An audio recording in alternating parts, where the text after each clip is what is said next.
ପିଲାମାନେ ଆଜି ଆମେ ଗୋଟେ ଗପ ଶୁଣିବା। ଗପ ସମସ୍ତଙ୍କୁ ଭଲ ଲାଗେ ନା ନାହିଁ? ହଁ, ଆଜି ଆମେ ଗୋଟେ ଗପ ଶୁଣିବା। ଗପ କାହା ବିଷୟରେ? ନା କାଉ ବିଷୟରେ। କାଉ ସମସ୍ତେ ଦେଖିଛ ନା ନାହିଁ?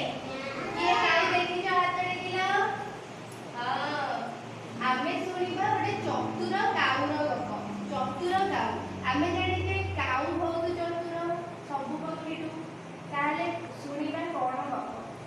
ଦିନେ ଖରା ଦିନ ହେଇଛି। ଖରା ଦିନେ ଜାଣିଛ ବହୁତ ଗରମ ହୁଏ ନା ନାହିଁ? ଶୋଷ ବି ହୁଏ। କାଉକୁ ବି ଶୋଷ ହେଇଛି। କାଉ କଣ କରିଛି ନା ପାଣି ପାଇଁ ବୁଲିଛି।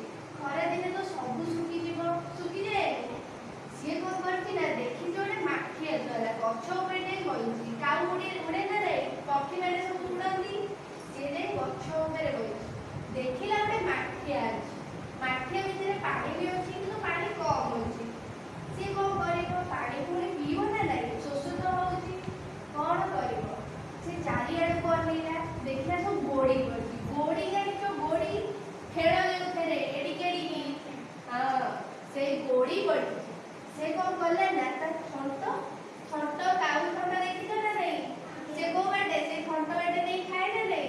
ସେ କଣ କରିଛି ନା ସେଇ ଗୋଡିକୁ ନେଇକି ପକେଇଛି। କୋଉଠି? ନା ମାଠିଆ ଭିତରେ। ମାଠିଆ ପାଣି ଅଛି। ଯେତେବେଳେ କାଉ ନେଇ ଗୋଡି ପକେଇଛି, କଣ ହେଇଛି ନା ପାଣି ଧୀରେ ଧୀରେ ଉପରକୁ ଆଇଛି। ତାପରେ କଣ କରିଛି ନା ତା ଥଣ୍ଟ ପାଇଲା। ପାଣି ଉପରକୁ ଆସିଲାଠୁ ସେ ଥଣ୍ଟ ବୁଡେଇଛି। ତା ଥଣ୍ଟ ପାଇଛି, ସେ ପାଣି ପିଇକି ଯାଇଛି। ଏଥିରୁ ଆମେ କଣ ଶିଖିଲେ? ବୁଝିଥିଲେ ଅସୁବିଧାରୁ ଆମେ ବଞ୍ଚିଯିବା। ତାକୁ ଶୋଷ ହଉଥିଲା। ଖରା ଦିନ ନା ନାହିଁ?